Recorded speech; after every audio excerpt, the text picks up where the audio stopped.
the introduction of artificial intelligence tools like ChatGPT have generated new conversations and questions about their use in legal practice.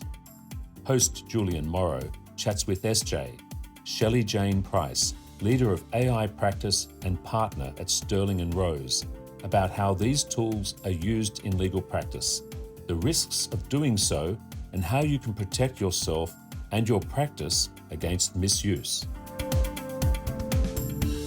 Welcome to Risk On Air. I'm Julian Morrow, and today we're chatting about ChatGPT and AI in the law. And to do that, I'm joined by a living, breathing human being and lawyer who's built a career around the dynamic intersection of law and emerging technology. S.J. Price is a partner at Stirling Rose, which I see from its website is a law firm and Emerging Technology Policy Institute. S.J., welcome. Thank you, Julian. And thanks for joining us to talk. Everyone is chatting about ChatGPT and using the letters AI, but what really is AI, and especially what is it for lawyers to think about? So that's a great question because even the experts don't agree on what AI is. So we all have our own little version of what artificial intelligence is. For me, it's when you have a machine that is doing something that typically or previously required human intelligence. So for example, in the olden days, last millennium, I don't know if you remember this, but we used to use maps, physical maps to actually try and find where to go. Now we just use our phones. So that for me is artificial intelligence. ChatGPT is a very interesting type of artificial intelligence, and it is what is called machine learning. And what is really fascinating about machine learning is that you don't have a human writing the computer code that creates the system. What you have is you have what's called a learning algorithm. That learning algorithm identifies very deep patterns in that information and uses those patterns or statistical models to create the AI system. And that's exactly what ChatGPT is. In fact, ChatGPT has been trained on so much data that, Julian, if you and I were reading together, we were both reading for 24 hours a day, it would take us 1,000 years, both of us, to actually read all the training data. So if I type in a legal-ish question into ChatGPT, what's actually happening when I see that answer generated in front of me? First of all, what's not happening is ChatGPT is not going off and searching for the answer. If you use Bing, that's a little bit different. But ChatGPT is actually predicting the next most likely word in response to your query. So it's actually creating or generating new content in response to your query. It's just a statistical model that has learned so much about the patterns in our language that is able to predict really well. So in terms of legal practice, under what types of circumstances could something like ChatGPT be used? And I suppose, in what ways is AI already being used in legal practice? It's actually been used for a really long time, particularly in discovery. Artificial intelligence is great at going through lots of information and just pulling out things that are relevant. Now, I don't know if you remember this, Julian, but last millennium, when I was a junior lawyer, I remember doing discoveries where you would go into enormous rooms with boxes packed to the ceiling, and you would take a box down, take the lid off, and physically have to go through the documents and read them. That's not the case now. It's all done digitally. So lawyers have been using AI for a really long time. What is new, though, is the ability to use something like ChatGPT to actually generate what could look very much like legal advice rather than legal services. And that creates a whole new category of risks.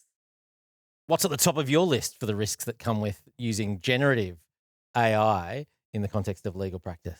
Julian, I got a top 4 list. Fantastic. Well, let's start with number 1, shall we? Okay, so this is the number 1 top risk, hallucinations. This is where ChatGPT creates very authentic and authoritative sounding content that is subtly wrong. And sometimes it's not so subtly wrong. I think we've all heard the case of the American lawyer who relied in court on a list of precedents that had been generated by ChatGPT that sounded very impressive. The only problem was that none of the cases exist. Exactly. Everyone's talking about the lawyer that used ChatGPT. And we all live in fear that there's a little bit of Mr. Schwartz in all of us. And I think there is, and that's why it's my number one risk, because you have very clever people like lawyers who are seduced by automation bias. Sometimes it's not subtly wrong, it's just wrong. For example, someone used it to ask about the record for walking across the English Channel, and it proceeded to tell you who held the record. Yeah. Someone else got it to generate reasoning as to why mayonnaise is racist. So it is capable of generating data that's not even subtly wrong, it's just wrong. But it's the subtle nuances of our language that are very dangerous. Lawyers really need to check very carefully the output that comes from ChatGPT in two ways. Number one, check the content with reliable sources. But number two, really read the language carefully, because at a first reading it can sound really good, but if you start reading it with a better and more detailed eye, you can actually identify some of the subtleties that is just simply not correct. To give you an example, some of my friends are doing medical research and they've asked me to use ChatGPT to generate abstracts. Now, the abstracts to me sound very good, right? But they actually say to me, well, it is useful, but there's subtle points that I need to tweak to make it correct. That's why hallucinations is number one on my top 4 list. Okay, well, so hallucinations, we'll lock that in at number 1. It's interesting, though, that the sort of strategies you described to minimise the risk of a hallucination getting through without being picked, they sounded quite old-fashioned and traditional. Checking sources and reading carefully, they're two things that lawyers should be pretty familiar with in other forms, and it's just a skill that we've got to apply in a new technological context. Exactly. And you know what? We are familiar with it because for hundreds of years, lawyers have had juniors and those juniors have done the first drafts. And then their supervisors have gone through those drafts. That's a really good way to look at ChatGPT. Treat it absolutely with the skepticism, the healthy skepticism that you review a graduate lawyer's work. Maybe even treat it with a little bit more respect than the way you treat a graduate lawyer, dare I say it. All right, so we got through number 1, but there are 3 more big items on the risk list. What else is there? So my number 2 risk is ensuring that lawyers maintain the duty of confidentiality. And here perhaps I should say, we're talking here about the consumer version of ChatGPT. We're talking about the one where you've got it on your phone or your computer, you go to the web browser and you log in. We're not talking about a situation where your law firm or your organisation has API'd or whitelisted ChatGPT or another large language model within your organisation. Confidentiality is really important because, of course, what we do when we use ChatGPT is we write a prompt. And in that prompt might tell you a lot about what's going on in your law firm. And that's something we need to be very careful of. We need to ensure that we never upload in our prompts anything that's confidential or sensitive or proprietary or any personal identifying information or any client confidential information. Can typing information into a non-human piece of technology like ChatGPT, can you breach confidentiality to a computer? That is a whole other podcast. Yeah. But what we do know is we do know that OpenAI, who is the maker and producer of ChatGPT, actually has humans who look at these prompts. And one of the reasons, which is a completely rational reason, they look at the prompts to ascertain whether the users are complying with the service conditions and their guardrails and things that it shouldn't be used for. So we do know that humans are looking at it. So as long as you have a human looking at your prompt, there is the risk of a breach of confidentiality. So regardless of what you might think of the way the technology is working, it's always prudent to work on the assumption that because it's a third-party service provider, you are opening up information to a human somewhere. That's exactly right. And even if you try to anonymize it, be very mindful that even anonymized data can actually pinpoint people. For example, if I upload something about a 99-year-old man living in Perth, that really narrows the field as to who that person is. Say hello to him for me as well, by the way. I will indeed. So we've talked about confidentiality generally. What about the question of client legal privilege in the context of ChatGPT or other generative AIs? Julian, I'm so glad you asked that. One of the things that I think is really important is to remind clients that if they upload your legal advice into ChatGPT, they may well be taken to have waived privilege. And some law firms, including ours, have actually updated our engagement letters just to highlight that to our clients who might inadvertently not really think about the implications of uploading their legal advice into a tool such as this. Really interesting, because obviously that's an action that a client could take inadvertently, but then there could be a professional obligation to, in the best interest of the client, warn them about that possibility. Exactly. And to build on that, in litigation, and I'm not in litigation, but if I was, I would actually be asking clients, have you talked about your problem with ChatGPT?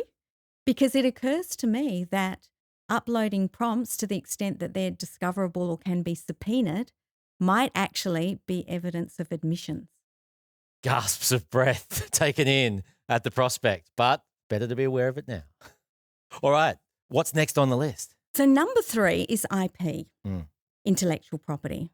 And there's 3 aspects of this that are pretty interesting. And there's cases going on a lot of these. So number 1, you've probably seen the case against OpenAI, who is the maker of ChatGPT, where people are alleging that the training data that was used for ChatGPT, the training data that would take us thousands of years to read, was actually uploaded in breach of copyright. So that's your first issue, and there is an ongoing case with regard to that.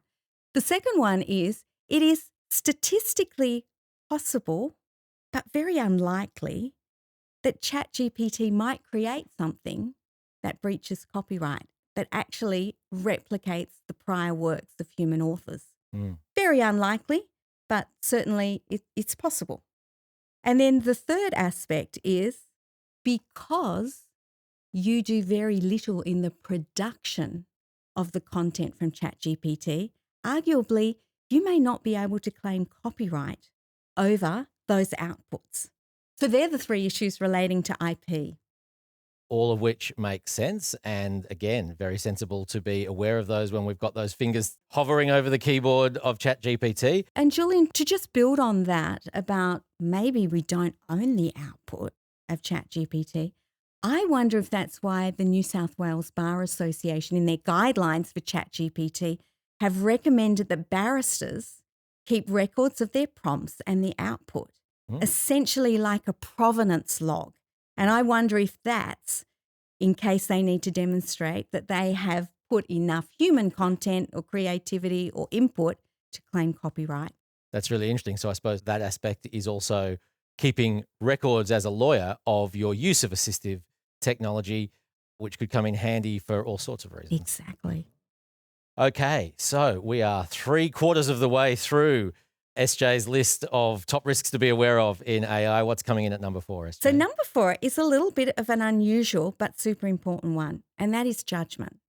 AI is not appropriate to be used in all circumstances.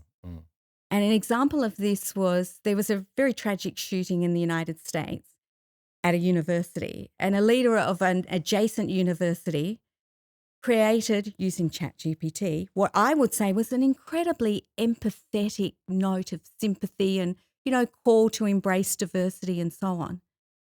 But people were outraged when they realised it had been written not by a human. So it's a very tricky one, but always think about, is it appropriate for me to be using AI in these circumstances? And to build on the good judgment, that's one aspect. But the other aspect is, as lawyers, we have a duty of diligence and to do our work in a way that is most efficient for our clients. So I think in the future there is going to be a question asked about whether we should in fact be using these tools responsibly as part of discharging our obligation of due diligence and efficiency for our clients.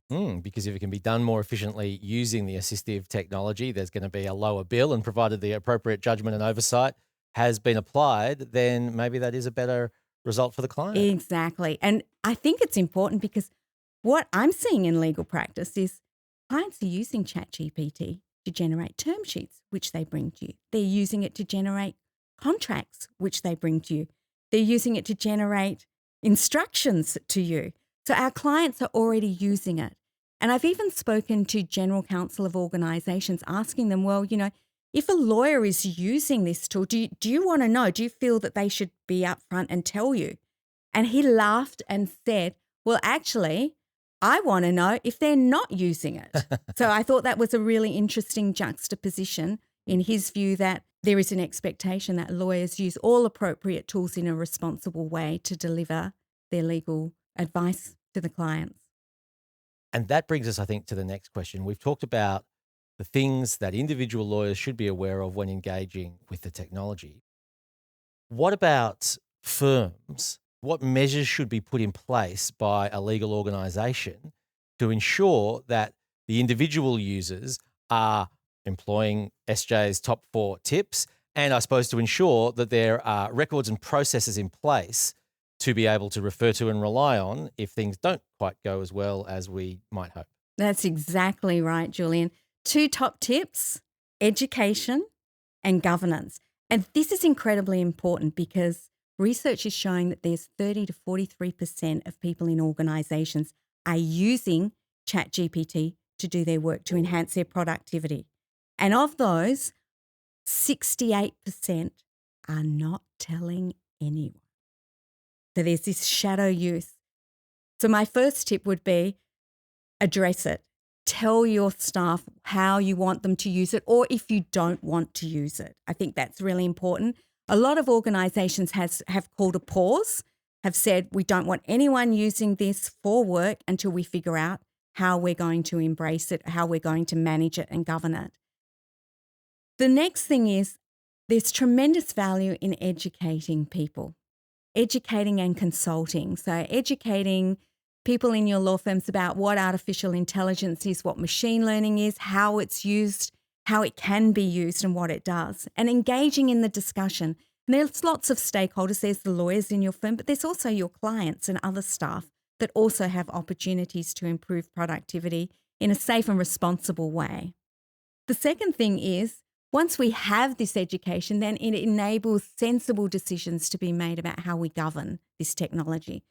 For example, coming out with some sort of philosophy about how you will use it, or principles about how you will use it, and a strategy, because there's tremendous opportunities for organisations that are prepared to embrace this, to be competitive, to deliver a more personalised service for their clients. And then what we're seeing is a lot of organisations are actually having a policy about how their staff can use or ChatGPT. And that policy is essentially, we encourage you to experiment and try this, but don't upload any confidential, personal, proprietary information. Use good judgment and let us know if you're using this, because we want to make sure that it is being used in an appropriate way. And I suppose if you ask ChatGPT to generate you an AI policy in your law firm, you should probably get that looked over. Be wary of hallucination and all the other tips as well. Exactly, Julian. ChatGPT is one aspect of technology-related concerns that are really the focus of lawyers and others' attention at the moment. The other, of course, is cybersecurity. How do AI and cybersecurity fit into each other? Are they separate buckets, or do they need to be looked at together? They need to be looked at in a consolidated fashion. And the reason I say that is if you're using artificial intelligence and you're uploading data, you want to make sure that that data is safe. The second thing, and I don't know if you've noticed this, Julian, but I am getting really sophisticated phishing emails. It's really changed. And my view is that is from scammers using ChatGPT. Because now I'm getting things that are, if I don't look carefully, it looks like it comes from someone at my law firm, Stirling Rose.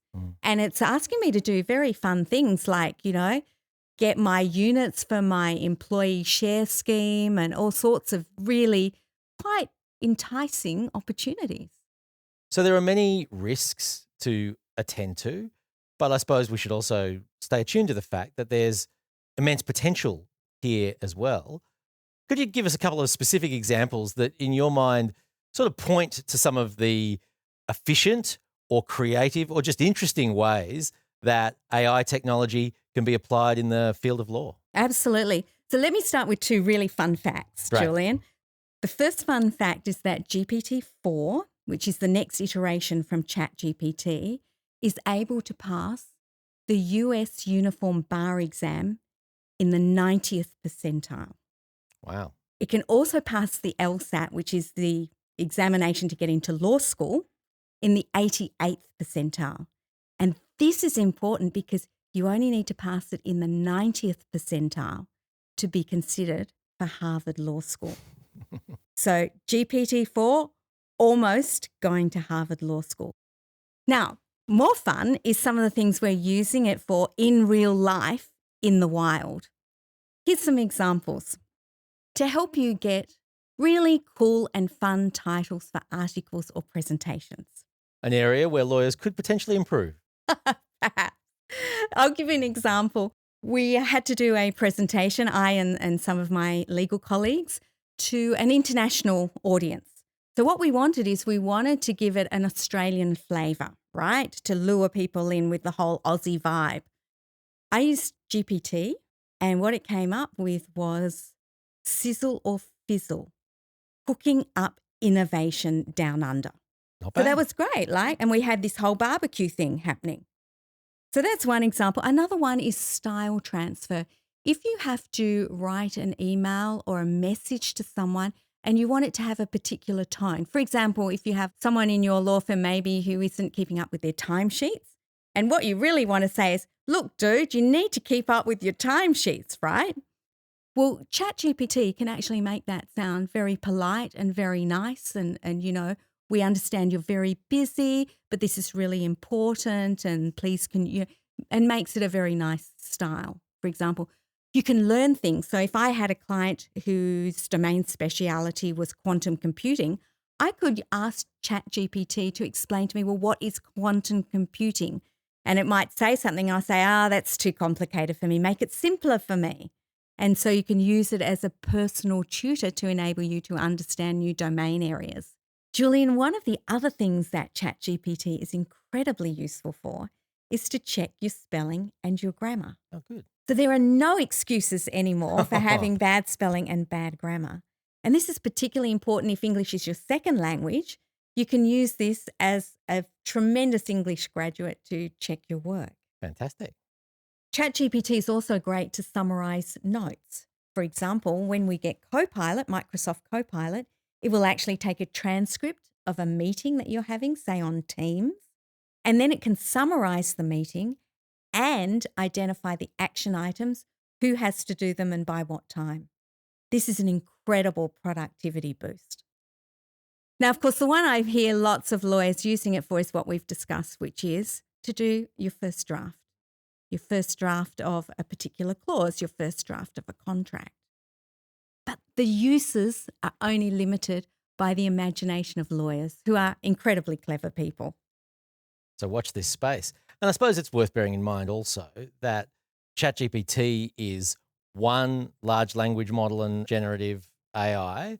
There are others out there as well. And I imagine that we'll see AI integrating into all sorts of apps and technologies that we're already using. It might become part of our basic word processing software. It already has, I suppose. So there really are going to be lots of both general work and law-specific options becoming available and worthy of exploration. That's exactly right, Julia. And you know what? It's closer than we think. Because those of us who are in the Microsoft 0365 environment, if you are in the United States, it's there now. But shortly, watch this space, it's coming to Australia. It's called Microsoft 0365 Copilot. Mm-hmm. And what it is GPT-4 within your desktop environment. And what this enables you to do is to generate content by pointing it to the documents within your organization that you have access to. So that means you can say, look at this Word document and create me a PowerPoint. Or look at this Word document and put that information in a tabular form for me. Interesting stuff. It sounds like the sort of thing that in the past you might have been getting junior lawyers to do, and I'm sure that's not going to lead to junior lawyer redundancies. It just means that the humans are going to be doing more high level and more interesting stuff, and the computers are going to take the grunt out of it. Exactly. In fact, it's a great time to be a lawyer because you're going to bypass all those boring tasks that lawyers like us had to do when we first joined the workforce. Well, SJ, it's been great chatting ChatGPT with you, and lots to think about, but also lots of benefits along the way as well. So I suppose it's good luck in the wild west of new technology. Thank you, Julian. Thanks for listening to Risk on Air by Law Cover. Join us for the next episode on current risks in legal practice to stay up to date.